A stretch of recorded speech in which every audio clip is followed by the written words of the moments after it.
Eh oui, no pakachenanunu Han Solo, disait le poète Supernova Chile, sur le morceau Chewbacca, sur l'album La bande originale de Clerks.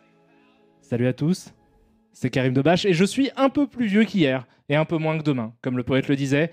J'ai 36 ans, c'est mon anniversaire, c'est mon live d'anniversaire, puisqu'on est mardi et comme vous le savez, le mardi et le jeudi, Karim est sur Twitch. M'entendez-vous correctement déjà? Oui, vous m'entendez correctement, vous avez mon son en plein dans les esgourdes. Non seulement vous m'entendez correctement, mais en plus vous me donnez des sous, donc ça c'est absolument fantastique. Et ça veut dire que comme à mon habitude, je vais commencer ce live par une salve de remerciements pour tous les gens qui, de ce que je suis en train de voir sur ma liste de gens à remercier, est absolument spectaculairement élevée. Vous avez été, comme à votre habitude, j'allais dire extrêmement généreux, mais je pense qu'aujourd'hui vous l'êtes d'autant plus que c'est mon anniversaire. Sachez quelque chose, ce live n'était pas prévu en mode je fais un live d'anniversaire pour que vous me donniez plus d'argent, donc vous n'êtes pas obligé de me donner plus d'argent qu'à l'accoutumée. Si vous le faites, ça fait quand même super plaisir, mais de fait ça tombe un mardi, donc je suis obligé d'être là. Vous me tenez par les couilles, d'autant que j'avais pas grand chose à faire aujourd'hui, puisque c'est demain que je fêterai mon anniversaire pour de vrai, lors d'un fantastique moment de retraite dans le lointain avec ma chère et tendre. Je vais donc vous remercier comme je vous l'ai promis parce que c'est la moindre des choses. Donc merci infiniment à toi, Ashit, Here We Go Again, évidemment. Bon anniversaire Karim, me dis-tu, vous voyez, c'est mon anniv qui fait que je gagne plus d'argent, mais en même temps c'est normal de gagner plus d'argent à son anniv, c'était comme ça même quand j'avais 7 ans et que j'avais plus de cadeaux lors de mon anniversaire que la plupart des autres jours de l'année, ce que j'ai toujours trouvé un peu injuste. Je pense qu'on devrait faire l'inverse et que les enfants seraient beaucoup plus heureux si on leur offrait des cadeaux tous les jours de l'année, sauf le jour de leur anniversaire. Voilà, merci beaucoup à toi aussi. Et fou pour le sub, tu me dis joyeux anniversaire, pas anniversaire parce que tu parles mieux français que moi. Karim Tov, c'est des smileys. Je t'embrasse très très fort. Merci à toi. Merci aussi à toi, Solid Ben. Merci à Jean Zoloft pour le sub que tu offres à Utef. Merci à Silenadre pour le Prime, le 4e mois de Prime qui a été pris par toi. Merci infiniment à Play Die Hard. Donc, superbe blaze en plus qui fait référence à des films de merveille et d'amour. Et tu offres 5 abonnements à Eddie Vénère, à Sisticile. Ça, c'est même pas un pseudonyme en vrai. Fais un effort. Trop de consonnes, pas assez de voyelles. Il y a littéralement que des consonnes et un chiffre. Que des consonnes et un chiffre. C'est terrible. Comment veux-tu te faire comprendre avec si peu de maîtrise de la langue française? Merci à toi, bienvenue à toi aussi, Linkido, Sideonotes et Latino96. Bienvenue à vous et merci à toi, Play Die Hard, pour la générosité hallucinante dont tu fais preuve. Merci infiniment à Réo Rouban, G aussi qui a pris un sub. Et là, on passe aux choses sérieuses parce que les gens, il y en a parmi vous qui ont sorti les couilles, qui les ont mis sur la table. Jackass. Un peu comme Jackass, on parlera de Jackass, et qui ont offert, Trotti99, tu as offert 25 subs, c'est absolument énorme, c'est très généreux, ça c'est un vrai cadeau d'anniversaire qui fait plaisir, je te salue avec ma tasse de thé, une tasse de thé absolument délicieuse, un thé d'anniversaire, pas vraiment, mais un thé en tout cas délicieux à boire quand c'est ton anniversaire, parce que c'est du Blue of London, et qu'il est délicieux, et je crois que c'est en train de devenir mon thé préféré. Mais merci beaucoup à toi en tout cas Trotti99 pour ton incroyable générosité, 25 subs c'est énorme, ça fait beaucoup. Et tu as offert des subs à RG Master, à Sanric6062, à et BKC, à The Enjoyman, à Ta mère en slip 28. Voilà, à des poètes aussi, on offre des subs à des poètes. À Royal Akuma 974, à Banane Brûlée. Oh, dommage pour le Banana Split. À Redwing V1 ou VI. Non, c'est soit 6, soit V1. Je ne sais pas, j'ai du mal à lire de ces. Redwing 6. On va t'appeler Redwing 6. Bienvenue à toi, Eluté. Bienvenue à Zebul63, à Kid 1 Charlemagne, à Prolofiev, à Marichine, à Foxy 932, Cefu, un Max de frites aussi. Hein, ce bon vieux, un Max de frites. J'imagine que tu t'appelles Maxime. T'es adorable, un Max de frites. Je t'embrasse très très fort. Bienvenue à toi ici. Bienvenue aussi à qui d'autre? À Renlian, à Mistrae, à Firesnake38, à Karumi, à Elin Draoud, à Keynes, à Gros Nulos, à Jojo32 et à Arched. Merci infiniment à toi, Trotti99. C'est extrêmement généreux. Ça me touche en plein cœur.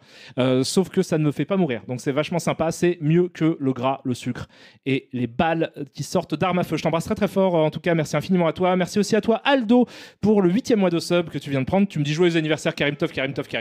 Les amis, c'est très gentil. Je me sens un peu moins vieux grâce à vous. Je me sens un petit peu plus parce que je sais que vous êtes jeunes parmi vous qui me regardez et que donc forcément vous me ramenez un peu de jeunesse, ça me fait plaisir.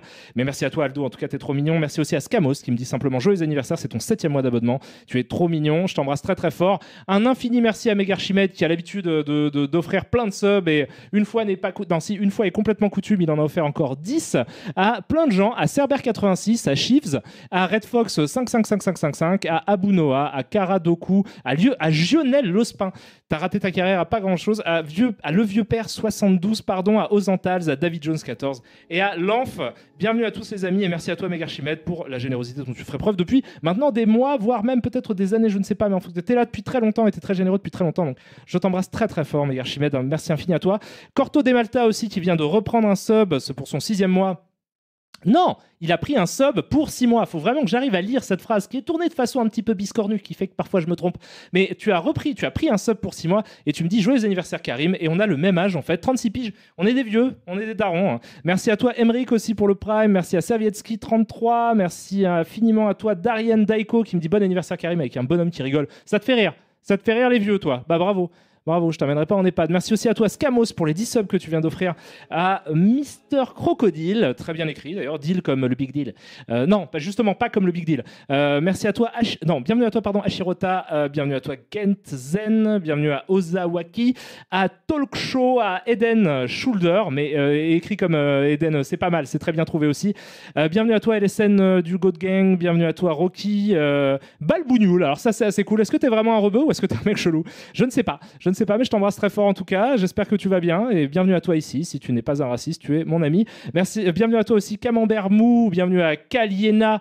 Bienvenue aussi et merci infiniment à Gideon Kojimat, qui est un jeu de mots avec Hideo Kojima que je viens juste de capter, mais bienvenue à toi, t'es trop mignon, merci à toi pour ton sub, bienvenue et merci aussi à Pradjob qui a pris un sub, ça fait super plaisir, pour 2 mois, donc ça c'est cool. Quand vous vous abonnez aussi pour le futur, c'est merveilleux, ça me touche énormément, ça veut dire, non seulement on t'aime bien là, mais on t'aimera aussi dans le futur, ce qui n'est pas évident comme prise de position. Parce que peut-être dans le futur, je serais devenu un connard. Peut-être que je vous insulterai à tout va et que vous aurez... Ah, mais trop tard, vous avez payé. Voilà. Mais merci beaucoup à toi, c'est trop mignon. Merci aussi à Unita Toast pour le sub que tu viens d'offrir au Grand Écart. Bienvenue à toi et merci Pierrot pour le sub, pour le 3e mois de sub. Non, pour les 3 mois de sub que tu viens de prendre. Tu me dis joyeux anniversaire. Continue à offrir de la qualité. Écoute, on fait ce qu'on peut. On fait ce qu'on peut. Et parfois, ça réussit et d'autres fois, non. Je pense que ce soir, ça va être un stream vraiment mauvais. Mais médiocre moins. Pas nul, pas le pire, mais pas beaucoup plus que ça. J'ai pas grand-chose à offrir aujourd'hui. À part ma présence, ma sympathie et mon visage incroyablement harmonieux, quand même, mine de rien. Vous êtes peu à le noter, mais moi je le vois tous les jours et je peux vous dire que ça me met du baume au cœur.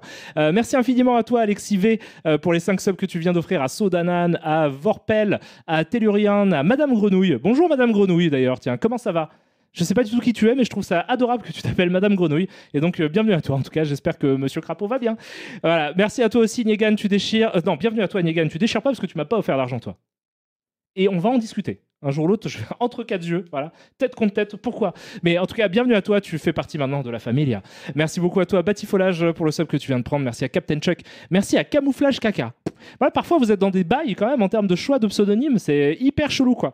Parce que vos parents se sont retenus de faire des vannes à votre naissance pour pas vous apprêter des trucs trop ridicules. Et ça a dû prendre des heures à dire ouais, Thierry, Paul, allez Paul, on va sur Paul. Et le mec il fait non, moi c'est Camouflage Caca. Ok, c'est pas grave, c'est raté. Le prochain se comportera de façon plus décente. Merci en tout cas à toi, à Scarpouette aussi. Déjà 6 mois de joie et de bonheur. Écoute, ça me fait très plaisir, je t'embrasse très fort. Merci à Maximus Senbei qui me dit un bon anniversaire pour toi Karim et potentiellement à ceux dont c'est l'anniversaire et qui sont présents dans le chat. Mais c'est vrai, on n'y pense pas assez. Vous êtes, si vous avez votre anniversaire, vous êtes des frères un petit peu. C'est l'anniversaire d'un ami aussi aujourd'hui. Je ne vous dis pas qui, parce que peut-être le connaissez-vous, peut-être ne veut-il pas qu'on sache quand son anniversaire est. Mais je ne suis pas seul à fêter mon anniversaire le 15 novembre. Fantastique. Quelqu'un m'a dit c'est un truc de la Saint-Valentin, c'est ça? 9 mois avant, c'était la Saint-Valentin? Les enfants de la Saint-Valentin? Super, magnifique. On adore. Merci à toi, du coup, Maximus Senbei, je te le répète. Merci infiniment à toi. Merci à Spellsilver03 qui me dit 4 mois, puisque effectivement c'est son 4e mois de sub. Il me dit en tout cas, je profite de ce café. Profite de ce café que je t'offre. Écoute, avec grand plaisir, mais en même temps, en ce moment, je carbure au thé. Carbure au thé délicieux. C'est beaucoup trop chaud. Non, ça va. La température est parfaite, le goût est superbe. C'est du Blue of London, un de mes thés préférés désormais. Il est vraiment trop bon celui-là. Merci beaucoup, Jess. Je t'embrasse très très fort. Tu me dis bon anniversaire à toi et on n'oublie pas l'anniversaire de monsieur. Bah, tu dis qui c'est. Tu dis même son nom et prénom, ce qui est quand même assez ouf. Ok, mais donc voilà. Merci beaucoup à toi, Jess. En tout cas, je te fais des gros bisous. J'espère que ça va bien. Je pensais te voir tout à l'heure parce qu'on allait boire un coup avec les collègues et tu n'étais pas là. Mais je t'embrasse très très fort. Voilà. Qu'est-ce qu'il y a d'autre? Il y a plein de choses en fait. Vous êtes encore plus généreux que ce que je pensais. Et pourtant, j'en ai traversé des anniversaires. Et quand je vais vous montrer le cadeau que m'a offert ma meuf, vous allez péter un câble. Vous allez faire, waouh, elle est trop gentille et trop adorable. Et oui, c'est parce que c'est ma meuf. Mais voilà, du coup vous êtes presque aussi généreux que ma meuf, c'est fou, c'est complètement dingue. Mais quand vous vous mettez à plein, vous êtes presque aussi généreux que ma meuf. Merci à toi en tout cas Vladimiatine pour les 20 subs donc, que tu viens d'offrir, ce qui est absolument énorme et extrêmement généreux, et ça me touche énormément, et en plus pour mon anniversaire, j'ai envie de chialer là, j'ai envie de chialer. J'ai envie de chialer, Vlad. Je t'appelle Vlad. On se fait comme si on se connaissait. Tu viens d'offrir 20 subs sur ma chaîne. C'est absolument merveilleux. Et donc, j'en profite pour dire bienvenue à vous tous. HK, GKS, Goulegui, Aridiane, Luna FFB, Framboise 3802, Gniakcha, Sirloak, Croco Rigolo, Silente Soul Silver, The Bass qui est venu aussi, Hélène, Darliniki, N-Arc, Watt, The Mighty Buggles. Ça a été complètement ouf. Les JPG du fun. Les JPEG du fun, j'imagine que c'est ça, les JPEG du fun. C'est hyper chelou, mais pas ça, c'est des trucs de tueur en série. Hein. Un mec qui s'appelle pas les JPEG du fun et il a rien à se cacher. Toi, il a rien à cacher. Toi, t'es un mec bizarre. Mais je t'aime et bienvenue à toi ici. Et bienvenue aussi Capitaine Cookie, bienvenue à Luke Wolf 38, bienvenue à Robert Blood, à Croix, à Meiwa, vous êtes trop mignons, hyper généreux, super sympathique. Stornade aussi, trop mignon, mélange entre Storm et Tornade, toujours absolument fantastique, qui vient d'envoyer donc une tempête de subs, à savoir 5 subs qu'il offre à Prolegomen, à Vurgrim, à Aria 327, à Dovaki, à Carte Kiro, tu es fantastique, vous êtes très généreux et très sympathique. Ou ma mère a aussi offert un sub. Non, il n'a pas offert un sub, il en a pris un, ce qui est déjà très très bien. Et il me dit Compmeaños Feliz Karime. Voilà, je pense qu'il y a eu quelques fautes de frappe lors de l'écriture de ce message qui dit, je le rappelle, Compmeaños Feliz Karime. Voilà. Ou alors, il est complètement shooté, le mec est complètement foncé, il fait n'importe quoi. Merci à Lily Blins aussi pour le sub. Merci à Émilie GU également qui me dit bon anniversaire, et si ça peut rassurer, tu n'es pas le plus vieux ici. Tu es une vieille comme moi? Ça fait plaisir, ça fait super plaisir. Mais il faut assumer d'être vieux. Moi, maintenant, j'ai des passe-temps de vieux. Je bois des trucs de vieux. Là, je bois, par exemple, encore une fois, un délicieux thé Blue of London. Vous m'auriez connu à 20 piges, mais ça, c'était un verre de crack. Ça, c'était un verre de shit, carrément. C'était du shit fondu que je buvais comme ça par tasse. Merci à toi, Mika Vikos, pour les 6 mois de sub que tu viens de prendre. C'est très généreux et très sympathique. Merci aussi à toi, Lazarus, pour ta générosité également, puisque tu offres des subs, à savoir à Screamless et à Milan Grumik. Merci à toi, Myglins également. Merci à Jeros. Merci à Ginkgo Lil Dog, qui me dit joyeuse vie, monsieur Debache, anniversaire ou pas. Écoute, ça fait plaisir. C'est ton 23e mois en plus. T'es un vieux de la vieille. T'es là depuis super longtemps. Ça fait hyper zizir. Je t'embrasse très fort. Merci aussi à Sushi d'Acier. Merci à Nicopol22 qui me dit bonne annif, bro. Gros bisous à toi. Merci infiniment. Merci à Trigon13 aussi qui a pris un prime. Merci à Mgil qui a pris un sub et qui a offert un sub à Husker235. C'est super cool. Merci à Star Platimon. Merci à Shaigal pour le prime également. Vous êtes d'une générosité absolument hallucinante. Vous êtes en plus complètement adorable. Vous dites plein de choses. La tartine de weed trempée dans l'huile de cannabis, absolument. C'est ce que je faisais. Je faisais du beurre de weed et c'était du chanvre. C'était pas du pain, c'était du chanvre. Je faisais des galettes de chanvre avec de la weed tartinée dessus et je trempais ça dans un bol de shit. Malheureusement, on n'a plus 20 ans. On a vieilli. Désormais, on boit du délicieux Blue of London, à peine saupoudré de MDMA. Vraiment, j'en ai mis, mais un tout petit peu, on la sent à peine. Un véritable délice. Donc, tout ça pour dire que j'espère que ça va bien. Aujourd'hui, on se fait un petit live. Alors, je vous dis tout de suite, relax, parce que c'est mon anniversaire et puis merde. Non, pas joyeux Noël, arrêtez avec ça. Donc, stream sponsor Blue of London. Mais Blue of London, ce n'est pas une marque. C'est un type de thé. C'est du Earl Grey, je sais plus quoi. Vous voulez que j'aille vérifier? Non, c'est trop compliqué, c'est loin. C'est loin, puis vous vous en foutez. Qui s'en fout? Vous en foutez tous du Blue of London. Mais je vous recommande quand même de le goûter parce que c'est vraiment super. Celui-ci vient du Palais d'été. Voilà, le palais d'été, rien à voir avec le palais d'hiver. Le palais d'été, c'est le palais d'été. Donc, ils vendent plein de thé. Et c'est un peu cher, mais franchement, c'est délicieux. Et leur Blue of London est une merveille de Dieu. On me dit aussi, Axilion, merci beaucoup à toi, Axilion, pour le sub que tu viens d'offrir. Tu me dis, c'est ton 3e mois, et tu me dis, joyeux anniversaire, Karim. Merci beaucoup à toi. C'est absolument délicieux, en tout cas. En vrai, prenez-le comme une blague, hein, mais j'ai eu une espèce de révélation en me disant putain, waouh, c'est peut-être mon thé préféré, le Blue of London. Voilà, donc tout ça pour dire que moi ça va bien, c'est mon anniversaire, c'est super. Je vous ai pas montré le super cadeau que j'ai eu, faut que je flex. Faut que je flex parce que je suis hyper content. Alors ma copine et moi sommes fans de Lego. Merci beaucoup à toi, Rouge Renard aussi, tu me dis Otanjobi Omedeto, Karim-san. J'espère pour toi que ça veut dire joyeux anniversaire et pas va te faire enculer. Parce que si ça veut dire va te faire enculer, c'est pas sympa pour mon anniversaire. Si ça veut dire joyeux anniversaire, c'est absolument adorable. Donc je t'embrasse très très fort, Rouge Renard. Gros bisous et regardez-moi ça. Et oui, waouh, je vais tout casser. Et oui, je vais tout casser. C'est une énorme boîte, évidemment. C'est une Atari 2600 en Lego. En Lego. Et je suis hyper refait. Je sais pas si vous l'avez bien vu. C'est mortel, hein. Vous dites la jalousie, vous dites waouh, waouh, oh my god. Voilà, voilà. J'adore ma chère et tendre. Elle marche, non, elle ne marche pas. Tu peux pas la brancher vraiment et jouer à des jeux vidéo Atari 2600, mais il y a des trucs de ouf. Et en fait, je pense...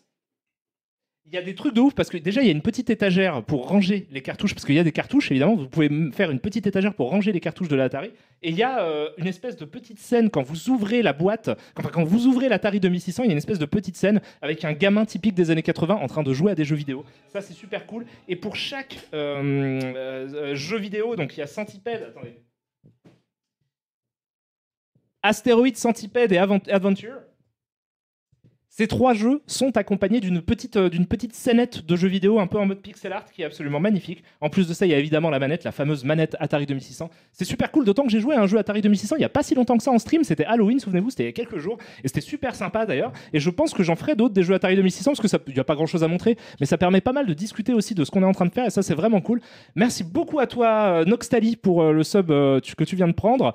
Pour les 2 mois de sub que tu viens de prendre. Et tu me dis joyeux anniversaire Karim, des bisous et j'espère qu'on se reverra bientôt. Mais oui, j'espère bien. Merci aussi à toi, Wizen210, pour le Prime que tu viens de prendre. Merci à Gustave Lenny qui me dit pouette, pouette, la riflette. La riflette. J'aurais dit tartiflette. Voilà. La riflette, pouette, pouette, la riflette. Écoute, je t'embrasse très fort, Gustave Lenny. Toi et moi, on se comprend pas également, mais viens, on se boit un bon petit Blue of London, mon thé préféré tous les deux entre 4 yeux, et je suis sûr qu'on sympathisera autour de discussions passionnées sur la Atari 2600. Fantastique classique, fantastique console classique, absolument culte aujourd'hui. Et je pense, et ma copine m'a donné l'aval de ça, je pense que ça, je le montrerai volontiers en stream. Je pense que ça peut être super cool. Il me faut juste une deuxième caméra pour pouvoir faire un plan zénithal au-dessus de mon bureau, comme ça, pour que je puisse monter le truc. Peut-être ma copine participera, parce qu'elle veut pas me montrer sa gueule, évidemment, mais je pense que montrer ses mains, ça lui fera pas de, elle sera très heureuse de le faire. Et du coup, comme ça, on pourra discuter à la fois un peu de Lego, mais aussi surtout de la Atari 2600, de cette fantastique console légendaire qui est toujours très intéressante, que moi je n'avais pas à l'époque. Moi j'ai commencé mon aventure du jeu vidéo avec la Atari 7800 qui est sortie un peu après, qui était techniquement plus élevée, sauf que comme j'étais pauvre, en fait j'ai eu la Atari 7800, oui j'ai des ciseaux, mais ça n'a rien à voir. J'ai eu la Atari 7800 bien plus tard que le moment où c'était à la mode, et en fait j'avais des jeux Atari 2600 pour jouer dessus, parce qu'ils coûtaient beaucoup moins cher. Voilà, et c'était quand même super sympa. Donc j'ai joué à plein de jeux Atari 2600, genre Hero. Moi, c'était un jeu que je kiffais à l'époque. Hero, j'y ai beaucoup joué à ça. Mais j'y jouais sur Atari 7800. Mais c'était des jeux Atari 2600. Mais j'avais pas la manette super, l'espèce de joystick tout nul là. Espèce de version proto-manette de l'histoire du jeu vidéo. Mais j'adore Atari et je suis trop content d'avoir ça. Je suis refait de ouf et j'adore les Lego. Donc on va pouvoir se faire ça dans quelques semaines, dès lors que j'aurai un peu mis un setup en place. Merci beaucoup à toi, Chahu. Chahu, t'es pas obligé vraiment de sub, hein. Ça me touche énormément. Je t'embrasse très très fort. Mais tu viens d'offrir donc ça. Donc Chahu, qui est la personne qui s'occupe de la chaîne de replay YouTube, c'est grâce à lui que vous pouvez avoir les replays de toutes mes émissions sur YouTube et c'est super cool. Je t'embrasse extrêmement fort encore une fois. J'espère que tout va bien pour toi. Et donc tu as offert 5 subs à Bill Muren, pas mal. Bill Muren, coucou à toi. Louzen 971, Mahari King aussi, donc un mélange entre un Maharaja et un Viking, j'imagine, ou le roi des Maharajas. Non, il y a un King. Non, c'est un Maharaja Viking. Donc, bienvenue à toi, bienvenue à Fabulic, bienvenue à Pentaceo. Merci infiniment, Chahu, tu déchires. Merci aussi à Cowpool, que j'avais pas vu, qui me dit bonne anniv, chef. Je suis pas ton boss, mec. T'es une personne libre. Tu vogues au gré de ton bonheur. Merci aussi à toi, Polo7500, qui me dit bon anniversaire, Karim. Je sais pas si je t'ai remercié déjà. Mais en tout cas, si ce n'est pas le cas, sinon ça te fait 2 remerciements. Voilà, hop, tu prendras le rab, tu le ramènes chez toi, tu te fais un petit doggy bag de merci. Merci aussi à toi, Ninoto. Toi, je sais que je ne t'ai pas remercié pour ton sub, tu déchires. Voilà, vous êtes extrêmement généreux, extrêmement sympathique. Je suis bourré de cadeaux, j'ai plein d'autres trucs super cool. J'ai un gâteau mais magnifique qui m'attend. En fait, qui m'attend. On a mangé la moitié à midi. Il nous reste la moitié du gâteau. Le gâteau, il est ouf. Je vais lui faire de la pub. C'est un pâtissier chocolatier de la ville où j'habite qui s'appelle Eric Brault, B-R-A-U-L-T. Vous pouvez aller, si vous êtes dans le coin, alors faut être dans l'Ille-et-Vilaine pour aller, mais si vous êtes dans l'Ille-et-Vilaine, n'hésitez pas à aller acheter un gâteau. Je ne suis pas sponsor, il m'a jamais rien offert, mais c'était délicieux, c'était vraiment délicieux. C'était quoi? C'était un gâteau qu'on a mangé, c'était la mangrove. C'était un gâteau, fruit de la passion, fruit exotique, quoi. Absolument délicieux. Et il a une tarte vanille qui est merveilleuse. C'est merveilleux. c'est très très difficile de ne pas devenir obèse quand on habite pas très loin de chez Eric Bro. Donc gros bisous à toi Eric Bro. On se connaît pas du tout, hein, je sais pas, mais big up frérot pour tes super gâteaux qui défoncent. Et c'est aussi un chocolatier, il fait des chocolats absolument exceptionnels. Les petits chocolats Eric Bro, un régal, un véritable régal, un délice. Ah non, je suis désolé, je suis absolument désolé chérie. Je suis désolé pour ce que je viens de faire, je suis désolé pour être un homme indigne de toi. Mais je pensais qu'il y avait le petit truc en plastique. Non, il n'y avait pas. Tu l'as mangé? T'as mangé le truc en plastique? C'est vrai, parce que c'est tellement délicieux que tout ce qui touche les chocolats, hein. T'en veux un? Attends, je les montre. Je les montre à mes amis. Regarde. Regardez, il en reste pas beaucoup. Mais donc, c'est des petits chocolats de chez Eric Bro. Et ça déchire. Donc voilà, je fais sa pub. Tu veux lequel? Tu veux celui au miel? Je te donne celui au miel. Attends. C'est le préféré. C'est son préféré, c'est celui au miel. Il est absolument délicieux. C'est celui-ci que je vais manger également devant vous. D'habitude, je mange pas trop en stream, mais c'est mon anniversaire, donc si vous avez un problème, adressez-vous à mes parents. Voilà. C'est très bon. C'est vraiment très bon. C'est très très bon. S'il veut faire un partenariat, Eric, si tu m'écoutes, on est potes, hein, désormais je mange ce que tu fais depuis un moment déjà. C'est avec plaisir que je ferai une sponsor sur tes délicieux chocolats et tes fantastiques pâtisseries. Je suis désolé, c'est un truc de porc de manger en stream, je suis vraiment désolé. Merci à toi, Lodel, pour le Prime également. Merci à Saints New 70 aussi, tu me dis bon anniversaire Karim. Merci beaucoup à toi, tu déchires. Je finis mon chocolat parce qu'il faut pas gâcher. C'est ton bro, on a beaucoup fait cette blague. On a beaucoup fait. Eric Bro. On le prononce d'ailleurs systématiquement comme ça, là je me retiens en fait de pas le dire comme ça. C'est Dieu qui a fait ces chocolats. Non, c'est pas Dieu, c'est Eric Bro. Si t'as besoin d'un slogan aussi, Eric, tu m'appelles. Ce serait très simple. Le slogan, c'est juste des affiches comme ça. Dieu, point d'interrogation. Non, Eric Bro, avec sa signature. Simple, c'est pur. Merci à toi, The Black Rider. Tu me dis très bon anniversaire. Merci à toi pour ta sympathie et le sub que tu viens de prendre. Merci aussi à toi, Doki. Merci, c'est tout. Merci à vous deux, vous êtes fantastiques. Vous êtes mes préférés depuis le début de ce stream. Non, vous n'êtes pas mes préférés parce qu'il y en a, ils ont offert genre un SMIC. mais vous n'êtes pas loin de mes préférés. Je vous embrasse très très fort, vous êtes trop chou. Alors, qu'est-ce qu'on va faire aujourd'hui, les amis, pour cet anniversaire? Je me suis dit que c'était sympa de faire un petit live pour mon anniv, un petit parce que crise de la trentaine et tout, crise de la 36aine. On repense au passé, on se dit oh mon Dieu, toutes ces années qui nous ont échappé, qui sont passées si vite dans des effluves d'alcool. Essayons un petit peu de se replonger dans cet univers-là. Je me suis dit que ça allait être un live un peu nostalgique, un pur live de trentenaire, où on va discuter de choses qui se produisaient quand j'étais jeune. Et il y a une raison à ça, c'est qu'en fait, il y a quelques jours, je me suis maté Clerks 3. Donc je me suis dit que ça allait être un sujet de discussion qui, j'imagine, déjà tiendra 2 heures. Si je commence à parler de Clerks, je pense que ça tiendra 2 heures. Et on va commencer par parler de ça. On va parler aussi de Jackass Forever parce que je viens juste de le voir. C'est-à-dire que là, ce que je faisais juste avant, j'étais en train de mater Jackass Forever. Parce que c'est ça que tu as envie de faire pour ton anniversaire. C'est tu as envie de mater du Jackass Forever. J'ai hésité à m'acheter un bol de céréales Kellogg's pour vraiment le trip régressif jusqu'au bout. Et ensuite, je me suis dit non, c'est Satan. C'est Satan qui fabrique ces céréales. C'est vraiment des boules de sucre dégueulasses. Ça tue des enfants. Ça rend des enfants obèses. Ne mangeant pas cette merde. Donc, à part ça, je me suis replongé dans une expérience complètement régressive adolescente. Par le biais du nouveau long métrage de l'équipe de Jackass qui s'appelle Jackass Forever, et ça aussi on va en parler, parce que pourquoi pas en fait, parce que c'est un truc que je regardais beaucoup quand j'étais jeune, et donc j'ai envie d'être un peu vintage, de vous prendre par la main et de vous emmener comme ça sur l'autoroute du passé, en passant par la bretelle de la nostalgie, et hop, t'arrives devant le McDo et tu bifurques sur l'avenue de l'enfance. Voilà, vous pouvez voir que ce live n'est pas du tout préparé, voilà, parce que j'ai passé la journée à faire autre chose, tel que regarder Jackass Forever, mais qu'il est sincère et qui vient du cœur et que je pense que ça peut être très sympa. Donc en gros, Clerks 3, Jackass Forever, donc c'est coup sur coup 2 films que j'ai matés qui m'ont fait faire... Est-ce que j'ai du chocolat sur la bouche? Non, ça va. Qui m'ont fait revenir un peu en arrière. Je me suis dit que j'allais partager ces expériences avec vous et potentiellement après ou pendant, d'ailleurs à un moment, je vais sûrement lancer Tony Hawk's Pro Skater 1+2, donc le remake des 2 premiers opus de la saga absolument incroyable Tony Hawk Pro Skater, ou Tony Hawk Skateboarding, je crois au début même que ça s'appelait. des jeux Activision, des jeux de skateboard, d'arcade, et tous ces univers sont très liés parce que c'est les années 90, le skateboard, les trucs un peu sport extreme, les Jackass, parce que voilà, Bob Margera de Jackass, qui n'est pas dans Jackass Forever d'ailleurs à cause de sa triste période qu'il est en train de traverser, lui était pote avec Tony Hawk, il est d'ailleurs de mémoire, je crois, si je ne m'abuse, mais les spécialistes me corrigeront, et je sais que vous êtes nombreux, dans un des Tony Hawk, mais je ne sais plus si c'est le 2 ou le 3, on peut jouer Bob Margera dans un Tony Hawk, c'est sûr, j'ai joué Bob Margera dans un Tony Hawk quand j'avais 14 ans, mais je ne sais plus lequel. Mais en tout cas, c'était super. C'était des jeux de mon enfance, les jeux Tony Hawk. Donc là, ça a l'air d'être un remake qui en plus plaît aux fans, parce que là, les fans de Tony Hawk, en voyant le 1+2 sortir, ils ont fait putain, waouh, c'est aussi cool qu'à l'époque, mais en plus joli. Donc ça m'a motivé de ouf. J'ai juste fait le tuto pour voir un petit peu ce que ça donnait. Ça a l'air effectivement super sympathique. J'avais fait une partie aussi chez Gilles avec Dorian. Je me souviens qu'il y avait Dorian chez Gilles. Je suis arrivé et il y avait Dorian sur le canapé. Et Gilles il a fait tiens, vous devriez jouer à Tony Hawk 1+2. Il est vraiment sympa. Et on a joué, c'était vraiment sympa. Sauf qu'on savait plus du tout jouer à Tony Hawk parce qu'on n'y avait pas joué ni lui ni moi depuis des années. Et que par conséquent, on a été absolument pathétique. On a offert une performance de jeu vidéo absolument grotesque. J'espère qu'elle sera tout aussi pathétique pour que vous puissiez en rire, parce que ça vous divertira au moins de me voir échouer à des trucs. Merci. Oh, vous êtes encore très généreux et très sympathique. Attendez, il y a des gens à remercier. Il y a Quoquette qui vient d'offrir un sub pour 2 mois, qui vient de prendre un sub pour 2 mois, qui me dit joyeux anniversaire Karim. Je déclare mon amour envers tes cheveux ce soir. C'est très gentil. C'est vrai que mes cheveux sont... Qu'est-ce qu'ils sont beaux et qu'est-ce qu'ils sont doux, quoi. C'est hallucinant. Et pourtant, je n'en prends pas soin du tout. Sachez que vraiment, je les coupe moi-même quand j'ai le temps. Je les lave à peine. C'est pas vrai. Je les lave trop, en fait. Je les lave beaucoup trop souvent.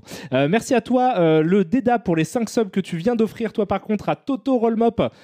Super les roll-mop. Hein. Moi, j'ai mangé des roll-mop pour la première fois de ma vie aux Pays-Bas. Voilà, c'est la première fois dans un petit boui-boui. On s'est retrouvés et puis il y avait des roll-mop et j'ai bouffé un roll-mop et j'ai trouvé ça absolument délicieux. Le mec qui me l'a servi a dit vous savez, et moi, en plus c'est sain. Il m'a dit c'est super, c'est du hareng machin et c'est plutôt sain. Et en revenant en France, le premier truc que j'ai fait c'est tiens j'ai envie de bouffer un roll-mop, je vais goûter un roll-mop et c'était pas bon en fait. Donc je ne sais pas si c'est spécifiquement, est-ce que c'est mauvais en France, est-ce que c'est mauvais globalement partout, sauf dans le petit boui-boui dans lequel je suis allé quand j'étais aux Pays-Bas, mais qui a fermé depuis, donc peut-être est-ce un truc complètement perdu, ou est-ce que juste spécifiquement celui-là que j'ai acheté en France n'était pas bon, je ne sais pas. Un grand mystère des roll-mop comme on l'appelle. Bienvenue à toi aussi, Exuris, bienvenue à Chakirat, bienvenue à Baptiste Turbo 2000, bienvenue à Estella, bienvenue à tous les amis et merci infiniment à toi le Dada pour les subs que tu offres. N'hésitez pas à remercier évidemment tous les gens qui se voient offrir des subs. N'hésitez pas à les remercier. Étant donné l'importance du cadeau qu'on vous offre, c'est comme si on vous offrait une belle BMW plaquée or et que vous disiez non, je veux pas entendre je veux entendre un joli merci le Dada. Voilà. Merci aussi à toi Camdoc pour le sub que tu viens de reprendre. Tu me dis quoi? On m'a encore offert un abonnement. Merci à l'offreur et à toi Karim pour ta positivité. Écoute, c'est très gentil, c'est vrai que je suis très positif. C'est en ce moment je suis aux anges, mais c'est parce que j'ai une meuf fantastique qui m'offre des cadeaux et j'ai vous qui m'offrez plein de thunes aussi. Donc ça me rend super heureux. Merci à toi Loulouche pour le sub que tu viens de prendre. T'es trop mignonne, je ne sais pas. Mais merci à toi, merci à Diane Sirtis aussi, merci à Gaijin Arabou, merci à Sivipassem, merci à Bear in Suit 9.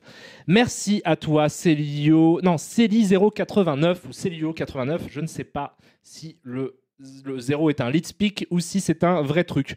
Mais merci infiniment à tous, vous êtes trop choux. Donc voilà. Alors, ce que je vais faire, qu'est-ce que vous me dites? Vous me dites quoi? Pourquoi? Ah, l'énerve pas. Mais non, ça va, je suis pas énervé. Qu'est-ce que tu me dis? T'es positif sauf envers Morbius. Je vous ai parlé de Morbius? C'était pas ouf. Heureusement, il y avait Jared Leto. Je suis très fan. Du coup, ils ont quand même mis ça. Ils se sont dit, bon, là, on est parti pour faire un film que Karim n'aimera pas. On va lui mettre quand même un petit Jared Leto. C'est gratuit. Mais merci à toi, Nol26, pour le sub que tu viens d'offrir. Ah, Régine, t'es trop cool. Non, on va parler d'un film que j'ai un peu plus aimé que Morbius quand même. Et vous savez quoi? Je vais, contre vents et marées, vous passer la bande-annonce. Parce qu'il y a un truc qu'il faut que vous sachiez quand même, qui est assez important, c'est que régulièrement sur ces streams, désormais, j'ai pris pour habitude un petit peu, même si je ne l'ai pas tant fait que ça, mais de vous montrer des bandes-annonces de films. Pour simplement discuter des films. Par conséquent, étant donné évidemment que je ne peux pas vous montrer un film parce que c'est absolument illégal, parce qu'on est dans un monde chelou, je vous montre juste les bandes annonces qui sont des images sélectionnées pour faire la promotion des films, par les distributeurs, par les ayants droit, par tout ça. Donc ils choisissent ces images-là en théorie pour que je puisse pour que vous puissiez regarder des images du film et qu'on puisse en discuter. Ce sont des images promotionnelles qui sont sélectionnées sur le film pour que vous puissiez les voir gratuitement. Ça, c'est quand même la base des bandes annonces, sauf que On est dans un monde effroyable dans lequel, en fait, YouTube, je me fais strike, je me fais complètement claim mes vidéos sur des bases très régulières parce que je mets des images, des bandes annonces et que apparemment c'est illégal, donc du coup, de vous partager des images promotionnelles pour un truc qu'ils vendent. C'est-à-dire que c'est comme si je mettais, là, je passais une pub pour Coca-Cola en vous disant putain, c'est cool, ça a l'air très bon ce Coca-Cola, j'ai très envie d'en boire. Et que Coca-Cola m'appelait pour dire t'as pas honte? Est-ce qu'il n'y a pas une forme de dignité que tu pourrais quand même maintenir, Karim, à comme ça exhiber des images, voilà. Donc c'est les droits d'auteur, c'est pour ça que quand on me parle de machin de droits d'auteur et tout, je dis parce que le truc est fou, de toute façon c'est des trucs de fou quoi. Ce sont des gens qui sont des psychopathes, mais c'est pas grave, je vais prendre le risque, donc je vous le dis, je sais que je vais prendre un claim sur cette vidéo parce que je vais vous montrer des images promotionnelles d'un film qui est sorti et que je vais en plus vous recommander d'aller voir, ce qui va énormément déplaire aux gens qui détiennent les droits des films, du film que je vais vous montrer et ils vont me le signifier par donc un claim. Alors, attendez, hop, on va énerver des ayants droit ensemble en parlant de leurs films, ce qu'ils ne veulent surtout pas. Donc si vous voulez faire plaisir aux gens qui font les films, visiblement en 2022, ce qu'il faut c'est ne jamais en parler, vraiment gardez-les pour vous, surtout quand vous les avez aimés, ne parlez pas aux gens et fermez les yeux. Dès qu'on vous montre des bandes annonces ou des images promotionnelles de films, vraiment fermez les yeux parce que ces pauvres ayants droit sinon sont vraiment dans une galère terrible. Moi j'en ai vu un en bas de chez moi comme ça qui était là, s'il te plaît Karim et tout, c'est hyper galère pour nous. Je lui ai lancé un petit morceau de poulet comme ça, je me suis dit tiens prends un petit morceau de poulet, ayant droit c'était un mec qui bossait chez Universal je crois. Et il était là non mais ouais t'es trop généreux et tout, je fais tu vois je suis comme ça. Mais t'as quand même pas le droit de montrer des images de mon film, enculé. Il m'a dit ça après, il est parti en courant avec le poulet. Allez, donc tout ça pour dire que je vous montre l'abondance de Clerks 3 et on en parle ensuite. Parce que pourquoi pas. Vous avez du son, ça va? C'est cool? Ouais, ça a l'air cool.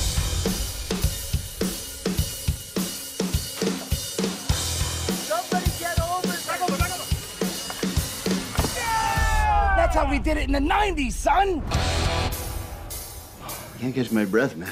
Really? Should I try mouth stuff? What is this, a Tinder date? Get off of me. Oh, shit. Mr. Dante! I need an ambulance at the Quick Stop!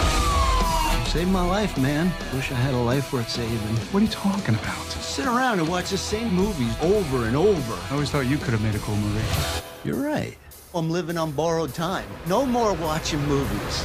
I'm gonna make a movie! What's the movie gonna be about? It's about him working here. Meta. Everything in the script is something either me or someone I know said. I'm not even supposed to be here today.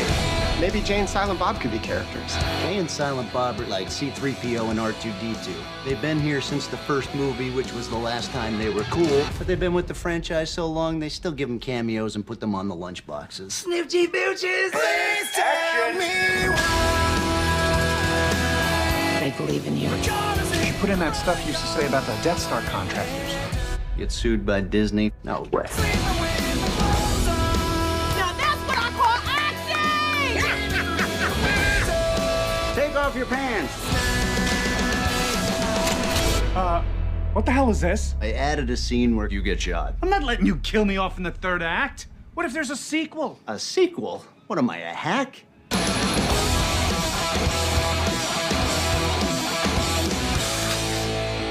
I think it needs more weed. Voilà, fantastique. Merci beaucoup à vous, Jay Silent Bob. Merci à toi, ça fait super plaisir. Ah, tais-toi. Merci à toi, Kevin Smith, pour ce film qui, franchement, me faisait extrêmement peur. Je pensais que j'allais le détester, en fait. Merci beaucoup à toi, HugTheBug38, pour le sub. Tu me dis toujours peu, mais toujours autant d'amour. Tu veux dire peu quoi? Peu de sub? Mais tu déconnes, t'es un amour. C'est trop mignon avec TheBug38 et je t'embrasse très fort et je t'aime. Merci aussi à toi Zorgator pour le sub que tu viens de prendre. C'est ton 2e mois d'abonnement et tu me dis 2 mois de bonheur intense à regarder tes lives. Merci, c'est très gentil. Ça fait super plaisir, c'est très mignon. C'est cool que vous appréciez mes lives. Ça me fait vraiment sincèrement plaisir. En plus, j'y mets de plus en plus quand même d'efforts. Vous voyez que déjà il y a ma gueule et plein d'autres choses et donc ça me touche beaucoup si vous appréciez ça. Merci à toi Dosberg Show pour le Prime, tu déboîtes de ouf. Donc voilà, on va discuter de ça. C'était Karim à 20 ans la dernière scène de la BA. C'est quoi, à moi à 20 ans? Tu parles de Silent Bob? Tu trouves que je ressemble à Kevin Smith? Alors, je vais peut-être Ah, merci à toi, Adès. Que me dis-tu? C'est un très long message. Merci à toi pour ton sub. Tu me dis salut Karim, je tenais à te remercier parce que grâce à toi, j'ai vu des super films recommandés par toi, notamment Hit, No Country for Old Men, Les Infiltrés, ainsi que Time and Tide. C'était vraiment super cool. Eh ben, écoute, de rien, en plus, t'as cité que des films que j'adore, dont certains dont je suis vraiment hyper fan. Donc, c'est hyper cool. Ça me fait très plaisir de t'avoir fait découvrir ces films-là. Merci à toi, Fox Badaboom, pour le sub de niveau 1 que tu viens de prendre aussi. Tu déchires. Et un grand merci infini à HugTheBug38 qui me disait c'est pas grand chose et tout, et qui du coup là se part en coup. T'es pas obligé du tout d'offrir tout ça, c'est hyper gentil. Tu viens d'offrir 5 subs du coup, XTheBug38, merci infiniment à toi, et bienvenue à Eddie Mitchum, bienvenue à la French Fries, bienvenue à Oufenixou, bienvenue à Canary d'Or, bienvenue à Pomme d'Anus. Et tu te crois malin. Tu te crois malin. Ça va, c'est drôle. Ça va, c'est drôle. En plus, c'est dans le ton de la soirée. On va parler de Jackass et de Kevin Smith. Donc, je peux pas faire le mec qui va être un peu fin. Parce que, évidemment, alors, merci à toi, Chazar, aussi pour ton prime, tu déchires. Parce que, évidemment, les films dont on va parler aujourd'hui, parce que désormais, je me suis dit qu'on allait merde. Et puis, merde, on va juste parler de films, même si j'ai pas le droit de vous montrer des images et que ça a moins de sens, du coup. Mais on va quand même parler de films. C'est cool de juste de parler de cinéma. Ça peut être intéressant. Et les films dont on va parler, et surtout Clerks 3, ça appartient quand même à une époque très particulière. Et c'est assez amusant de revenir sur cette époque-là. Parce que moi, c'est toute ma jeunesse, en fait, un petit peu. C'est pas toute ma jeunesse, mais c'est une partie de ma jeunesse, en tout cas. C'est ma jeunesse sans le rap. C'est ma jeunesse où les mecs auraient exclu le côté banlieue. Merci à toi, Guts88, pour 86, pardon. Désolé, pour le 2e mois d'abonnement. Et du coup, je vais vous raconter un petit peu qu'est-ce que c'est que Clerks. Déjà à la base, parce que vous voyez que c'est le 3, donc c'est évidemment c'est le 3e opus d'une saga, d'une trilogie. Je vais mettre de la musique dans le fond qui, elle, sera pas en replay, donc du coup, j'aurai pas de problème. Je voulais mettre un petit peu la bande originale de Clerks. Hop, mais moins fort, sinon ça va vous péter les oreilles. Voilà. Je mets la bande originale de Clerks dans le fond et on discute de ce que c'est Clerks. Alors Clerks à la base c'est un film qui sort je crois en 94 qui a été écrit, réalisé et globalement fabriqué par un mec qui s'appelle Kevin Smith. Donc je pense si vous êtes en train de regarder ce stream et que vous savez un petit peu ce que je fais, que vous connaissez quand même Kevin Smith. Kevin Smith est aujourd'hui, enfin à l'époque en tout cas considéré comme un des grands noms de la culture, de la pop culture geek, nerd, fan de comic books, fan de Star Wars, de cinéma populaire, de films de genre, etc.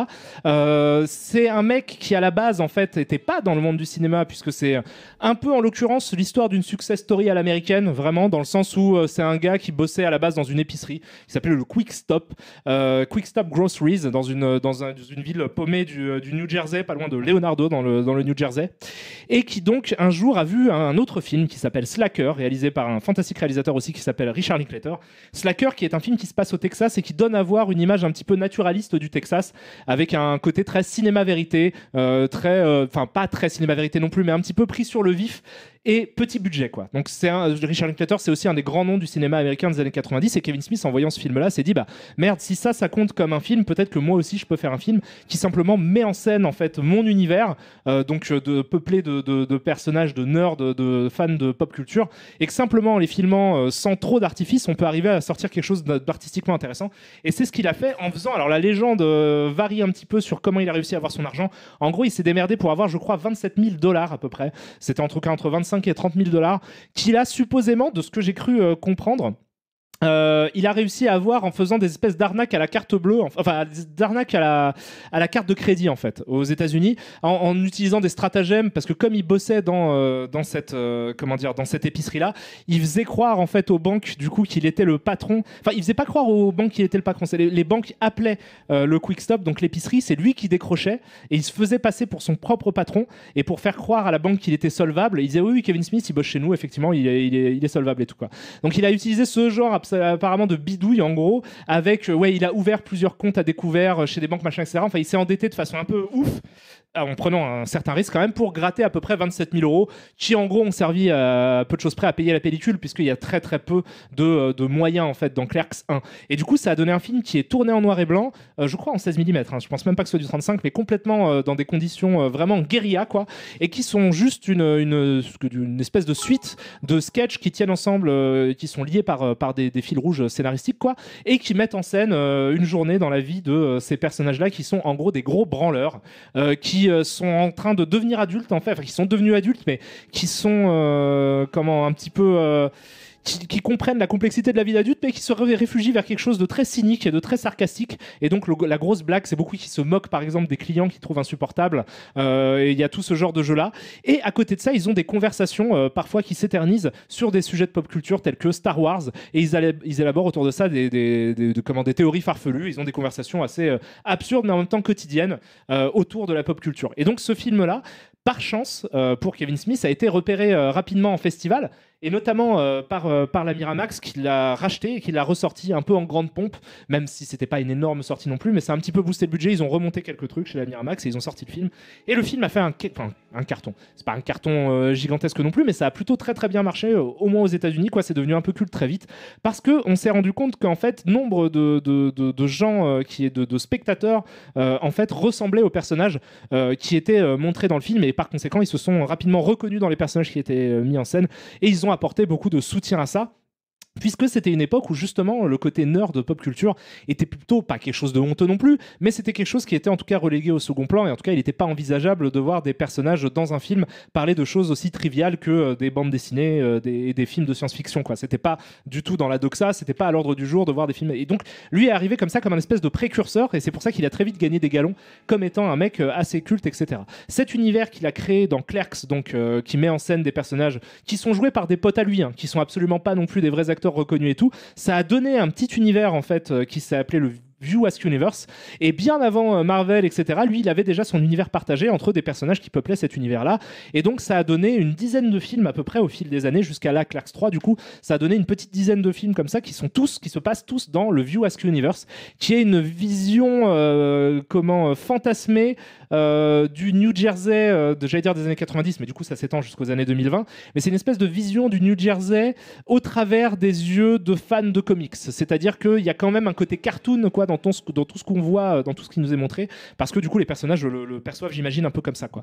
Et ça a créé tout un tas de personnages un peu cultes, etc., si bien que Kevin Smith est devenu très rapidement quelqu'un sur qui on pouvait compter à Hollywood, mais en fait ça a été un peu un il y a eu le contre-coup de ça très vite aussi, où on s'est rendu compte très vite que ce mec-là, quand bien même il était pétri de bonnes ambitions, avec une vraie sincère envie de partager des passions qui ont l'air absolument sincères pour lui, en fait n'était pas un très grand réalisateur. Pour tout dire, Kevin Smith c'est le genre de mec qui connaît pas. Une anecdote, c'est Kevin Smith à un moment a été très pote avec Bruce Willis, puisque Kevin Smith joue un petit rôle dans Die Hard 4, et que du coup il joue d'ailleurs un rôle de geek. Il joue un rôle de geek enfermé dans une cave qui fait des ordinateurs.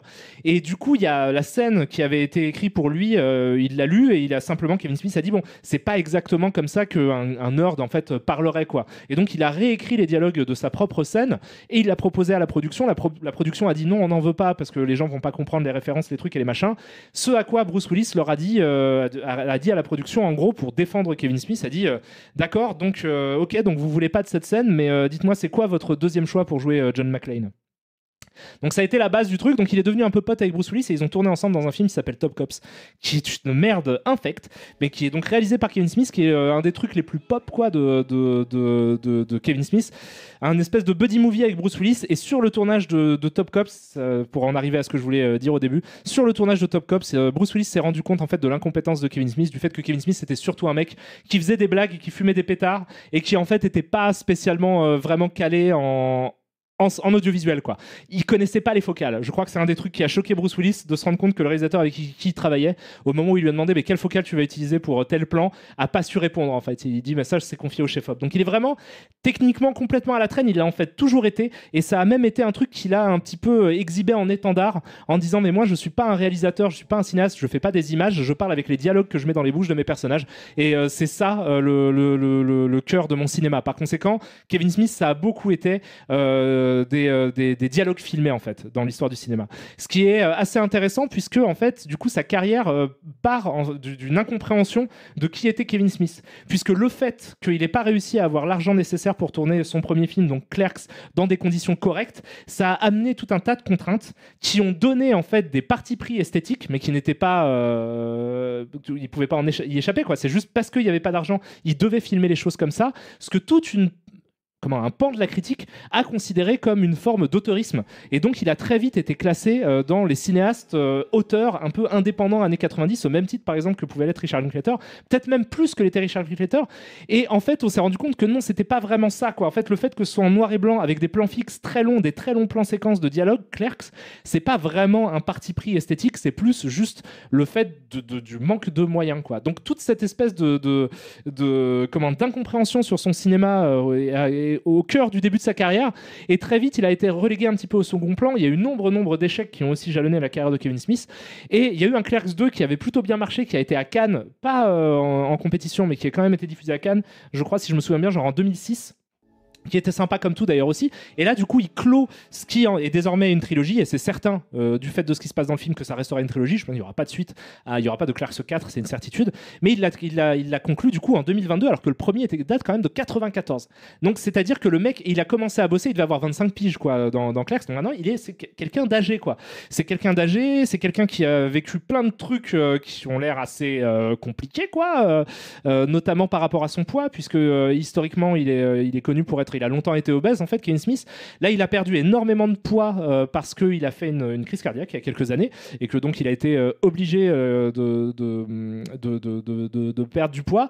Il y a ça se retrouve même dans son cinéma, dans Clerks 3. Il y a ce rapport à la mort et aussi à la crise cardiaque qui est assez importante dans le film, qui est un point scénaristique important du film. C'est quelqu'un qui met beaucoup de lui-même dans son cinéma aussi, Kevin Smith, quoi. Et c'est quelqu'un dont j'ai, moi, été absolument fan aussi.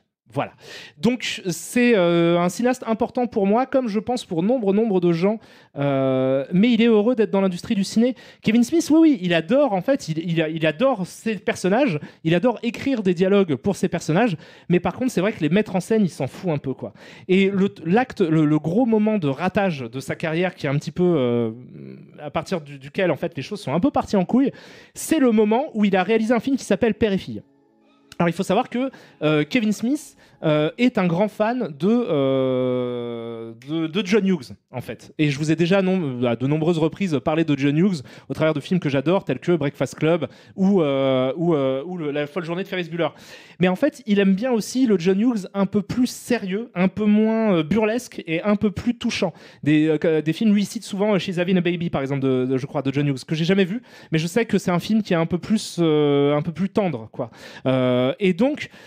Merci beaucoup à toi. Sino TW pour le sub, tu déchires, tu m'envoies plein de moi qui fais la fête, ça fait super plaisir, je te fais des gros bisous. Merci pour ta générosité. Mais du coup, et aujourd'hui, il poste des selfies de lui sur Tinder, ému aux larmes, après avoir vu la dernière purge Marvel. Oui, on va en parler, c'est aussi devenu un personnage public un peu curieux. Alors moi, je suis pas du tout ce qui se passe sur les réseaux sociaux, mais c'est des informations qui parfois me remontent parce qu'on me raconte, ah tiens, Kevin Smith, il a fait ci, il a fait ça.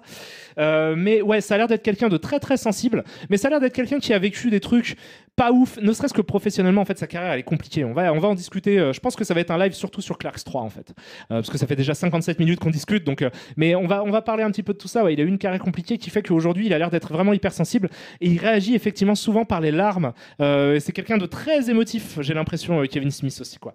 Mais donc voilà, donc il a eu ça et moi j'ai été très très fan de lui. J'ai aussi beaucoup été déçu par des films de Kevin Smith parce que en fait, il représente aussi dans mon imaginaire un acte manqué de ce que pouvait être un vrai cinéma nerd des années 90.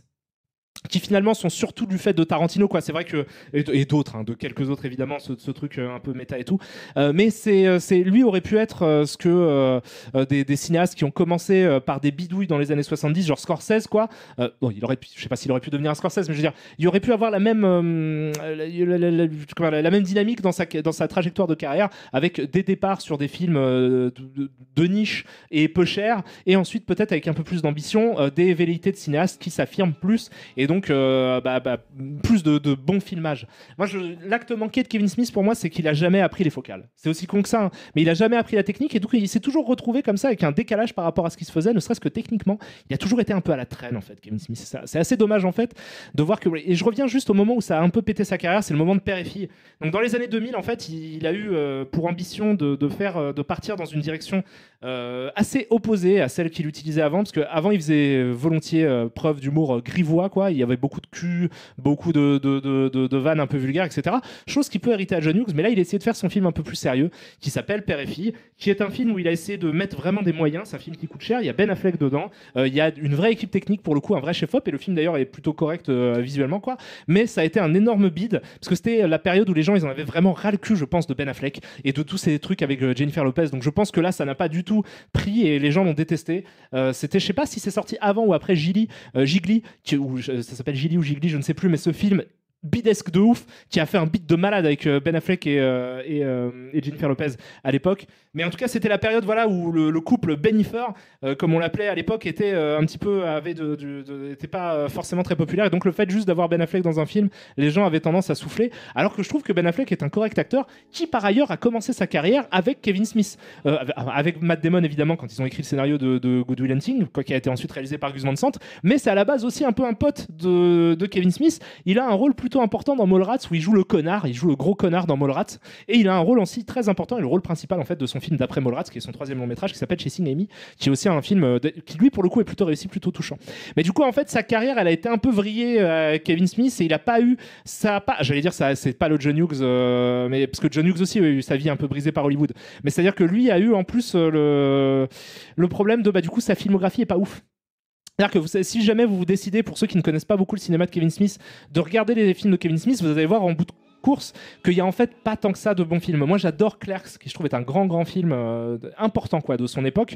J'aime beaucoup Chasing Amy. Mallrats, quand tu le revois, c'est un peu drôle quoi. C'est un peu drôle dans le sens où c'est vraiment un peu cringe parfois, genre c'est un peu raté je trouve. Mais il y a des trucs un peu drôles encore dans Mallrats, mais bon c'est quand même pas ouf. Après Dogma c'est sympa, mais c'est quand même un peu chiant. On sent qu'il y a des problèmes de rythme, ça tire un peu en longueur et tout. Et voilà. Et donc c'est une carrière qui est complètement en dents de scie et qui est plutôt du côté du moins que du côté du plus. Moi si vous avez des films de Kevin Smith à regarder, je vous conseille vraiment volontiers Clerks 1, pas Mallrats, Chasing Amy, Clerks 2. Franchement, ce Clerks 3, je vous le recommande aussi, ne serait-ce que parce qu'il clôt la trilogie et que je pense que c'est important de voir tout ce qu'il avait à dire sur ces personnages-là, je trouve.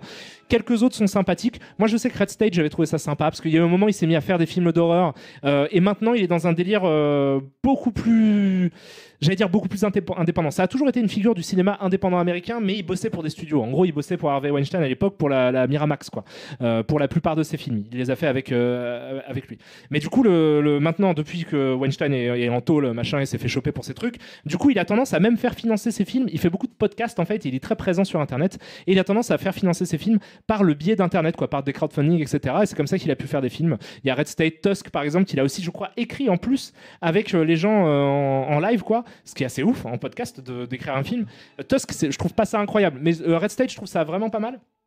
Après, il y a des trucs effroyables. Il y a Yoga Hauser, je trouve ça horrible. Je trouve que c'est ni drôle ni cool. Voilà. Mais c'est bon, les gars, arrêtez. Tout le monde kiffe Dogma, on le sait. Moi, Dogma, je trouve qu'il y a des trucs hyper drôles. Mais globalement, c'est un petit peu longuet, quoi. C'est un petit peu longuet. Enfin, en vrai, tu prends les meilleures scènes de Dogma, elles sont extrêmement drôles. Genre tout ce qui se passe, le génocide de Matt Damon à Movies, là où il y a tous ces trucs-là, c'est vraiment extrêmement cool. Il y a plein de choses très drôles. Alanis Morissette, c'est marrant. Ben Affleck est cool dedans. Il y a Alan Rickman, il y a George Carlin, il y a Matt Damon qui est un peu ouf aussi. C'est quand même un film que j'aime bien. Même il y a Chris Rock aussi. Avant qu'il se fasse gifler. Avant qu'il se fasse gifler par Will Smith. Et il y a plein de trucs cool comme ça dans le film quand même. Donc ouais, Dogma, il y a des trucs sympas, mais je trouve juste qu'il est un peu long, Dogma. Parce que c'est quand même assez sympa, quoi. Est-ce que j'ai remercié les derniers Est-ce que j'ai remercié Talmi qui me dit bonsoir Karim, bonsoir le chat et bon stream. Je suis pas certain, je t'embrasse très fort. Et les Gilles aussi, le Gwigwik également, Setiam Maïtes, je sais pas quel est ton vrai nom. Merci à toi Setiam, merci à Camquish aussi qui me dit bonjour à tous, qui nous dit du coup bonjour à tous, bonjour à toi. Voilà, donc du coup t'as réagi comment quand t'as vu la gifle? Je trouvais ça ridicule de la part de Will Smith, je trouve ça ridicule. Il est millionnaire, hein, il en a rien à foutre quoi, de ce genre de blague, je trouvais ça ridicule. Mais en même temps, j'ai trouvé ça encore plus ridicule que ce soit un vrai sujet de société, que les gens discutent comme un truc important qui s'est passé dans le monde. Ça, c'était vraiment le pinacle du ridicule. Mais déjà, en soi, le geste était quand même ridicule. C'est envie de lui faire gros, calme-toi, vas-y, t'es riche, putain. Tu sais, il y a des gens, ils font la guerre là pendant que t'es en train de nous casser les couilles, aller gifler un pauvre mec qui fait une blague. Enfin, c'est ridicule. Mais ça, c'est des bails de Hollywood, ça. Ça, c'est les mecs qui sont matrixés dans leur tête. Ils ont des sens de l'honneur et de la dignité qui n'ont rien à voir avec ce qui existe dans le monde, quoi. Genre, ils sont complètement matrixés et il a pété un câble. Mais voilà. Mais comme c'est ridicule d'en parler, j'arrête d'en parler immédiatement et je passe à autre chose. Merci à toi, Arthurou, 1 pour le sub, tu déchires de ouf. Merci aussi à toi, Imon Vedad, 2. Tu me dis longue vie à l'eau. Comment ça, longue vie à l'eau? J'ai pas la vanne. Parce que je bois pas assez, tu trouves que je pourrais boire un peu d'eau? Je sais pas. Ça faisait tellement faux sur le coup, c'était lunaire. Ouais, moi aussi, je me suis dit, mais c'est une blague ou quoi? Non, mais c'est un teubé c'est pas quelque chose qu'on fait. De toute façon, déjà, on ne frappe pas les gens. On frappe encore moins les gens publiquement et on frappe pas les gens parce qu'ils ont fait une malheureuse blague au milieu de plein d'autres blagues. Tu vois, c'est assez grotesque. Merci beaucoup à toi, Funky Pototo, qui me dit bonne année et des bisous. Merci beaucoup. J'allais dire bon anniversaire aussi à toi, mais ça n'a pas de sens. Sauf si c'était ton anniversaire et je suis devin, si c'est le cas. Mais non, j'allais dire bisous à toi aussi et merci beaucoup pour ton message. Merci aussi à toi, monsieur Nanito, qui me dit longue vie à l'eau pétillante. À l'eau pétillante. L'eau pétillante. Une vanne avec les proutes ? Je ne sais pas. Merci beaucoup à toi, en tout cas ça fait plaisir. Merci à toi Whisky Gogo, tu dis bon anniversaire Karim. Toujours un plaisir de t'écouter parler de cinéma. Écoute, de rien, c'est un plaisir. Mais donc oui, donc il sort, et en fait le truc c'est maintenant, dès qu'il y a un film de Kevin Smith qui sort, j'y vais toujours, parce que c'est Kevin Smith et que c'est quelqu'un dont j'ai été fan. Dont j'ai été fan, pourquoi ? Mais c'est contextuel en fait. C'est qu'en fait, ce qu'il faut bien comprendre, c'est étant donné que dans les années 90, il y avait cette espèce de sensation un petit peu que la pop culture, la culture geek, comme on l'appelle aujourd'hui, ou nerd, ou en tout cas les fans de jeux vidéo, les fans de cinéma populaire, machin, etc., c'était quelque chose qui était en fait un peu hors piste. Enfin, c'était un peu une contre-culture. C'était considéré comme une contre-culture, ce qui est plus du tout le cas aujourd'hui. Mais en tout cas, à l'époque, il y avait un côté contre-culturel à faire ça. C'était un peu moins vrai dans les années 90 qu'avant, évidemment, parce qu'il y a les gros films qui ont cartonné dans les années 80 sont quand même des blockbusters de pop culture aussi qui empruntent au cinéma de genre, etc. Donc de toute façon, dans les années 90, il y avait quand même un petit peu la notion de bon, ça fait partie du paysage culturel, quoi. Mais quand même, il y avait des gens comme Tarantino qui pouvaient l'anoblir à un certain degré, encore que Tarantino c'était considéré quand même déjà à l'époque comme du cinéma un peu vulgaire, mais globalement c'était quand même un truc un peu... genre c'était rare d'avoir un personnage de film en fait qui avait une conversation sur telle scène de Star Wars.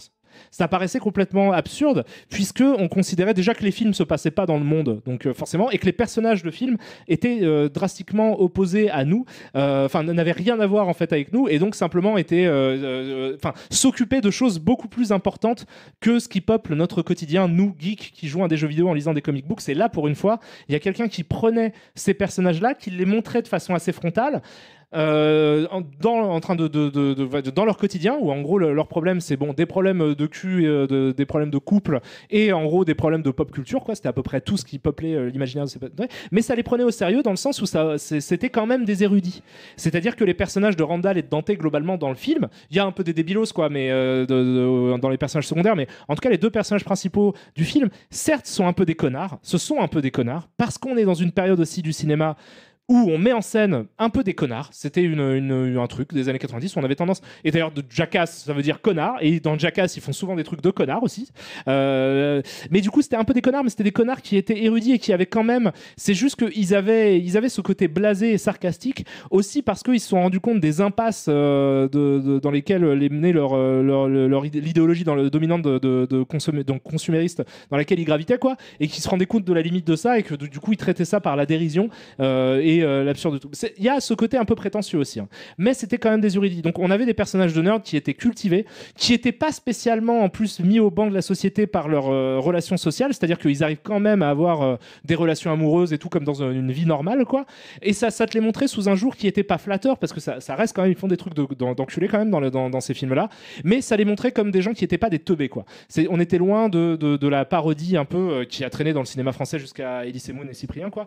Où du coup on te fait passer les nerds pour des demeurés. Donc il y avait ce côté-là qui était extrêmement rafraîchissant, et juste ça l'a rendu très sympathique. Mais plus que ça, cette dimension de fait à la maison en fait ouvrait des portes vers un nouveau cinéma indépendant, là où la décennie précédente avait quand même été surtout peuplée de blockbusters. Là il y avait un côté caméra au point, presque j'allais dire 70s, mais peut-être pas, mais pas nouvelle vague non plus, mais ce côté un peu film fait à la maison qui peut cartonner. C'était au moment où des films comme par exemple Desperado de Robert Rodriguez étaient populaires. Voilà, tu pouvais gratter un peu d'argent à gauche à droite et pour pas très cher tourner un film, et c'était même pas encore vraiment complètement le cinéma numérique, c'est des films péloches, hein.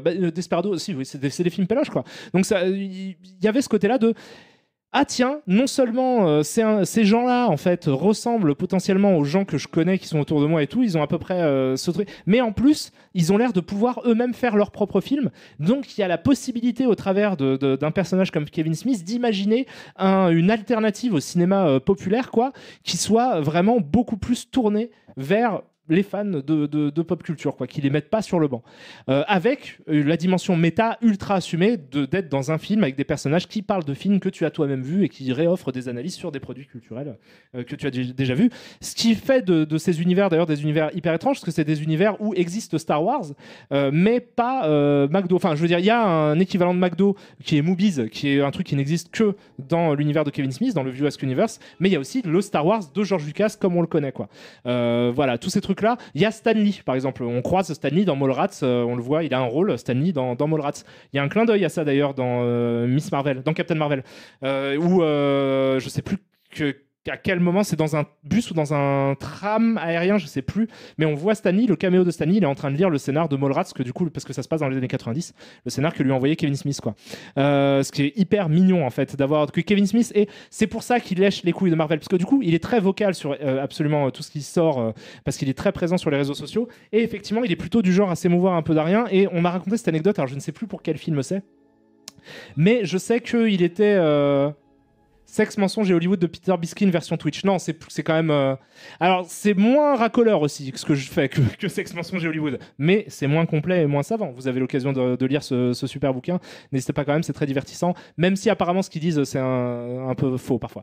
Mais voilà. Le fameux débat sur l'étoile noire, effectivement, parce qu'ils ont tout un débat, tout un dialogue dans Clerks 1 sur le fait que l'étoile noire, quand elle a pété la deuxième fois, elle était encore en construction et que par conséquent, il y avait des mecs qui bossaient dans le bâtiment, en fait, qui étaient juste en train de la construire, l'étoile noire, donc qui bossaient pas spécialement pour c'est très bien tourné d'ailleurs, cette scène, c'est très drôle. Clerks, c'est vraiment chouette. Clerks, c'est joli, et il y a aussi le côté de non seulement, donc on peut faire des films, donc c'est à la portée de tous de réaliser un film, parce que si lui peut le faire, on peut le faire, et en plus et alors, il y avait un truc artistique dedans, quoi. C'est-à-dire qu'on revoit le premier Clerks, c'est aussi voir la dimension un peu arty du truc, quoi, de voir le truc où c'est pas fait exprès vraiment, en fait. Mais cette espèce de conception ça ramène peut-être pas à Cassavetes, mais il y a ce côté un petit peu très brut, très cinéma brut, cette image en noir et blanc ultra avec un grain qui fait à balle. Il y a des trucs qui sont à peine éclairés. Il y a des séquences, c'est vraiment dans le noir. Il y a un vague projo qui est posé en haut à droite et qui illumine les personnages. C'est vraiment guérilla style de ouf. Le gros truc, c'est que comme ça a été tourné dans de l'épicerie dans laquelle bossait vraiment Kevin Smith, en fait, pour être tranquille, il a fait en sorte que son film se passe intégralement, qu'il puisse tourner toutes les scènes la nuit. Sauf que du coup, étant donné qu'il y a des grandes baies vitrées, parce que c'est une épicerie, tu peux pas tourner t'es obligé, s'il y a du soleil, et si tu tournes le jour, tu tournes le jour, c'est le jour dans ton film, quoi. Et si tu tournes la nuit, c'est la nuit. Sauf que lui, il pouvait tourner que la nuit, parce que le jour, il y bossait en fait dans son épicerie. Et du coup, pour remédier à ça, il a un twist scénaristique au début du film où en fait la grille est bloquée. Donc la grille est bloquée, donc il met une grosse pancarte sur la grille en disant vous inquiétez pas, on est ouvert, entrez quand même. Et du coup, ça permet de tourner tout le film la nuit en lumière artificielle. Et voilà. Et comme toutes les lumières étaient pas de la bonne couleur, etc., le fait que ce soit en noir et blanc, ça cache tous ces problèmes d'étalonnage aussi. Donc c'est que des caches-misères comme ça. Les trucs, ça tourne très longtemps parce que simplement il enregistre un maximum de dialogue et il peut pas se permettre de faire plein de plans, etc. Donc il faut tourner à l'économie de ouf. Mais du coup, ça donne un style en fait au film qui le rapproche de beaux films indépendants, même des années 70, même d'avant en fait. Du coup, c'était super de voir que en fait un fan de Star Wars, un fan de comics en 94, ça peut produire un film qui est artistiquement intéressant, novateur, parce que c'est pas quelque chose qu'on avait l'habitude de voir au cinéma, qui est érudit dans la façon dont sont articulés les propos du film, qui en plus a l'air vraiment sincère puisque c'est quelqu'un qui est en train de t'offrir, parce que c'est très autobiographique évidemment vu que ça parle des clerks. Donc clerks en anglais ça veut dire c'est les épiciers en fait. Donc ça parle vraiment de lui. On comprend que son personnage a été scindé dans deux personnages que sont Randall et Dante, qui sont les deux personnages principaux globalement de l'univers Clerks. Donc ça peut être sincère, artistiquement ça peut avoir une valeur, ça peut être rentable commercialement puisque du coup ça a fait un carton suffisamment très largement pour rembourser son budget qui était microscopique à l'époque. Donc ça c'était une espèce de Kevin Smith, c'était une porte vers un espoir d'un cinéma bercé de pop culture sincère et touchante, etc., quoi. Et le temps a passé. Kevin Smith s'est avéré être pas un grand cinéaste, mais quelqu'un de très intéressant à écouter parler notamment. Dans les années 2000, il a fait une série de conférences, de Q&A, donc de questions-réponses, d'abord dans des universités américaines, puis ensuite dans des universités, enfin un peu partout dans le monde. Au Canada, il en a fait, en Angleterre, il en a fait. Et en fait, c'est des Q&A, donc il va dans des endroits pour répondre à des questions de son public. Donc il y a les fans de Kevin Smith qui se réunissent et qui lui posent tour à tour des questions auxquelles il répond la plupart du temps, soit sur sa vie privée, soit sur l'industrie hollywoodienne en fait. Et du coup, je me souviens d'une scène d'un 3615 Usul avec un volet qui s'ouvre pas. C'était complètement une référence à ça. C'est même moi qui ai fait toutes ces références, qui ai donné toutes ces références à Clerks, parce que j'étais déjà fan de Clerks à l'époque. Donc c'est tout à fait ça. Et donc, il a fait d'une série de Q&A, de conférences qui s'appelle les Evening with Kevin Smith. C'est sous la forme de DVD, ça existe. Alors, il y a Evening with Kevin Smith 1, 2, il y a Burn in Hell with Kevin Smith, où il y a plein d'une série de conférences comme ça, et c'est hyper drôle. Le mec, c'est un super stand-up comédien. Genre, c'est vraiment un mec très marrant. Ses sketchs sont très très drôles. Et en plus, il y a le côté impro du truc, du fait qu'il répond à des questions qui lui sont posées comme ça devant lui. Donc, c'est des spectacles d'impro sur l'industrie du cinéma comme lui il la connaît. Donc, il en profite pour glisser en plus des petites crottes de nez qu'il envoie à des gens, genre Tim Burton, qui s'était embrouillé avec Tim Burton, John Peters, le producteur de Wild Wild West, plein de gens comme ça. Donc, en plus, ça t'amène vers le côté Hollywood, l'envers du décor, donc c'est super intéressant, ne serait-ce que ça a valeur pour ça, mais en plus c'est très très drôle à regarder, donc je vous recommande les Evening with Kevin Smith. Mais il parle très bien de cinéma et il est très intéressant à écouter, mais la qualité de ses films quand même s'est dégradée au fil du temps. Moi, il y en a que je trouve assez imbitables, notamment Yoga Hauser que je trouve effroyable, et son avant-dernier, donc avant Clerks 3, il a fait Jay et Silent Bob Reboot, puisque Jay et Silent Bob sont deux personnages, ma foi, très intéressants qui naissent dans Clerks, qui sont en fait des dealers de weed. Leurs personnages, c'est juste des dealers de weed qui traînent devant leur magasin en fait. Donc ils vendent de la weed devant le magasin dans lequel prend place tous ces trucs-là.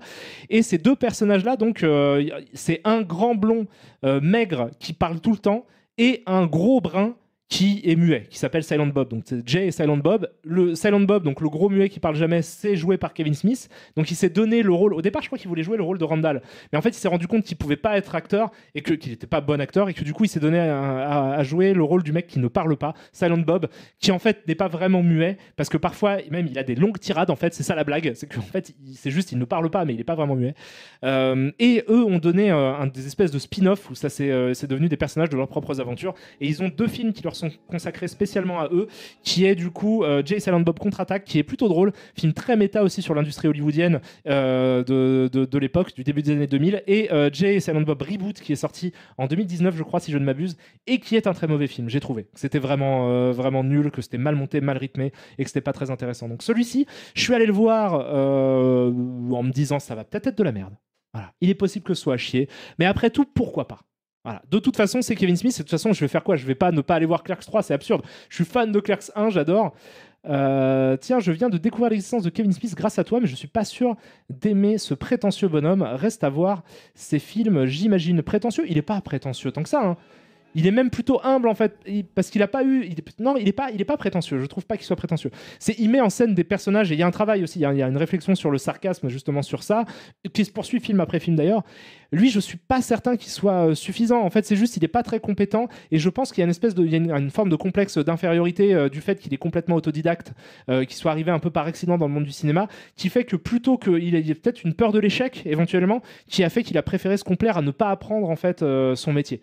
Donc c'est plus ça en fait le problème de Kevin Smith, j'ai l'impression. Je pense pas qu'il soit suffisant comme mec, et il est parce qu'il y a quand même un truc, ça n'a pas changé. Ces films, je les trouve vachement moins bien aujourd'hui. Il y a plein de films que je trouve mauvais, mais par contre lui me paraît toujours extrêmement sympathique, et j'adore toujours Kevin Smith en tant que mec qui, même je le suis pas moi sur les réseaux sociaux, donc peut-être il est devenu horripilant à cause de ça maintenant quoi, j'en sais rien, mais je sais en tout cas que c'est quelqu'un qui a beaucoup réfléchi sur ce qu'on lui a dit aussi, quoi.